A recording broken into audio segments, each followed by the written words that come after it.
আর্জেন্টিনার পরবর্তী match capo ভার্দের সঙ্গে। আর্জেন্টিনা আজ জর্ডানকে হারিয়ে রাউন্ড অফ 32-এ উঠে গেছে। বিশ্বকাপে একের পর এক জয়ে আর্জেন্টিনার নকআউট পর্বের মিশন এবার সম্পূর্ণ। বাংলাদেশ সময় অনুযায়ী আর্জেন্টিনার পরবর্তী ম্যাচ কবে এবং কখন অনুষ্ঠিত হবেন চলেন এই ভিডিওর মাঝে দেখে আসি। গ্রুপ জে এর চ্যাম্পিয়ন হিসাবে নকআউট পর্বে পা রেখেছেন আর্জেন্টিনা। আর্জেন্টিনার মুখোমুখি হবেন গ্রুপ এইচ এর চ্যাম্পিয়ন দল কেপো ভার্দে।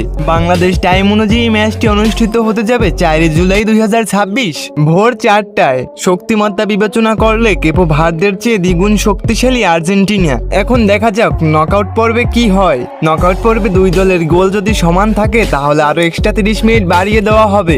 যদি আর্জেন্টিনা এই ম্যাচটি কেপো ভার্দেরকে হারাতে পারে তবে রাউন্ড অফ 16 তাদের সম্ভাব্য প্রতিপক্ষ হতে পারে মিশর। সব ঠিক থাকলে কোয়ার্টার ফাইনালে দেখা মিলতে পারে পর্তুগাল বা কলম্বিয়ার মতো পরাশক্তিদের সাথে। বিশ্বকাপের শিরোপা ধরে রাখার মিশনে আর্জেন্টিনা কি পারবে কেপো ভার্দেকে উড়িয়ে দিতে? কমেন্ট করে আপনার মতামত জানান। ভিডিওটা ভালো লাগলে পরবর্তী খেলার ভিডিও পেতে চ্যানেলটি সাবস্ক্রাইব করুন।